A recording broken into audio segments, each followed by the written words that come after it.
Bismillahirrahmanirrahim. Assalamualaikum warahmatullahi wabarakatuh. Alhamdulillahi rabbil alamin. Wassalatu wassalamu ala asyrafil anbiya'i wal mursalin. Wa ala alihi wa sahbihi wa man sara ala nahjihi. Wastanna bisunnatihi ila yaumiddin, amma ba'd.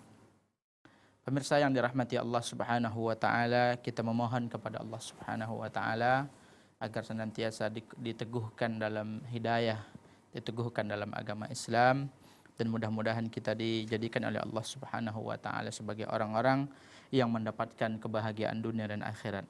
Pemirsa Salam TV yang dirahmati Allah subhanahu wa ta'ala, kita lanjutkan pembahasan dari Kitab Tauhid, yang mana pada pertemuan telah berlalu telah kita jelaskan tentang pembagian Tauhid, kemudian definisinya, kemudian juga tentang dalil-dalil yang terkait dengan macam-macam tauhid. Maka di awal kitab tauhid, setelah beliau Syekh Muhammad At-Tamimi menyebutkan tentang apa itu tauhid, kemudian beliau membawakan beberapa dalil. Di antara dalil yang dibawa oleh Syekh Muhammad At-Tamimi dalam kitab tauhid, yang pada saat ini kita baca syarahnya, penjelasannya dari kitab Bughyatul Mustafid, Syarh Kitab Tauhid, yang dikarang oleh Dr. Mansur Ibn Muhammad As-Saqum. Disebutkan oleh Syekh Muhammad At-Tamimi, yaitu firman Allah subhanahu wa ta'ala, "Wa ma khalaqtul jinna wal insa illa liya'budun." Ayat pertama yang beliau sebutkan adalah ayat ini, yaitu ayat yang sangat kita kenal. Allah subhanahu wa ta'ala berfirman, "Wa ma khalaqtul jinna wal insa illa liya'budun." Dan tidaklah aku menciptakan jin dan manusia melainkan untuk beribadah kepada Allah subhanahu wa ta'ala. Dalam ayat ini Allah subhanahu wa ta'ala menjelaskan kepada kita tugas dan amanah yang Allah embankan kepada kita sebagai makhluk Allah subhanahu wa ta'ala. Jadi kita ini diciptakan oleh Allah subhanahu wa ta'ala dari tidak ada menjadi ada untuk suatu tujuan yang sangat agung, yaitu tujuan beribadah kepada Allah subhanahu wa ta'ala. Apa itu ibadah?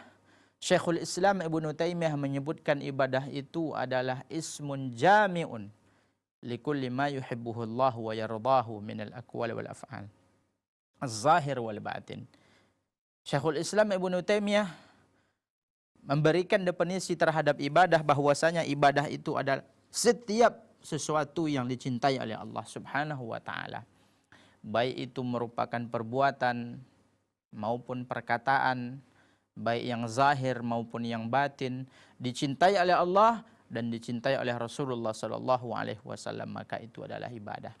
Dan tujuan kita adalah untuk beribadah kepada Allah subhanahu wa ta'ala. Makanya kalau ada orang beribadah kepada selain Allah, maka dia telah melenceng dari tujuan yang Allah tetapkan. Dalam Al-Quran Allah subhanahu wa ta'ala menyebutkan bahwasanya kita ini diciptakan bukan untuk suatu hal yang sia-sia. Kita ini diciptakan oleh Allah untuk menciptakan hakikat ubudiyah yang sempurna kepada Allah, untuk menjadi hamba Allah yang hanya beribadah kepada Allah subhanahu wa ta'ala semata.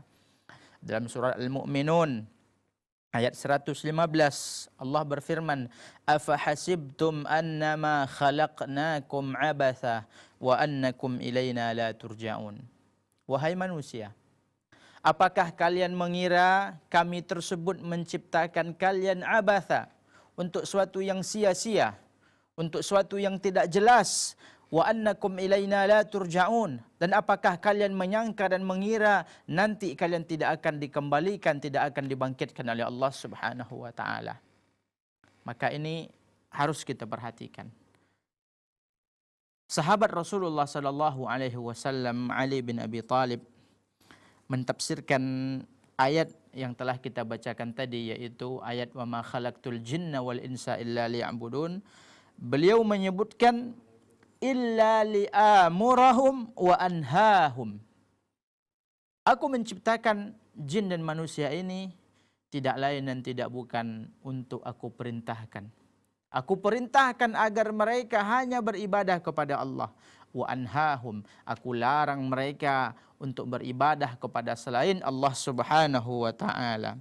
li'amuruhum wa ad'uhum ila ibadati, dan aku perintahkan mereka untuk beribadah hanya kepadaku, kata sahabat Rasulullah Ali bin Abi Thalib radhiyallahu anhu. Imam Syafi'i juga beliau mentafsirkan ayat ini ketika Allah mengatakan wa ma khalaqtul jinna wal insa illa liya'budun. Beliau mengatakan rahimahullah, ay la yu'mar wa la yunha. Apakah manusia itu diciptakan tanpa disuruh dan tanpa dilarang? Tidak. Ya. Manusia tersebut diciptakan oleh Allah Subhanahu wa taala untuk beribadah, dan ibadah ini ada dua kandungan penting yang terdapat di dalamnya. Ya. Ada dua unsur yang terdapat dalam dua ibadah ini. Dua unsur yang sangat penting. Yang pertama adalah melaksanakan segala perintah Allah Subhanahu wa taala dan apa yang Allah cintai, baik tersebut berupa perkataan ataupun perbuatan, kemudian kita laksanakan dengan cara yang telah ditetapkan oleh Allah, yang dicontohkan oleh Rasulullah sallallahu alaihi wasallam. Jadi ibadah tersebut melaksanakan ketaatan. Unsur yang kedua adalah meninggalkan segala jenis perbuatan dosa dan maksiat. Jadi kita jangan menganggap ibadah itu hanya melakukan ketaatan. Ternyata kita menahan diri kita, kita menahan hati kita, menahan jiwa kita untuk melakukan perbuatan dosa dan maksiat. Kita meninggalkan perbuatan syirik, kita meninggalkan perbuatan hal-hal yang dilarang oleh Allah Subhanahu wa taala, maka ini merupakan ibadah. Meninggalkan maksiat merupakan ibadah, sebagaimana melakukan ketaatan kepada Allah adalah juga ibadah.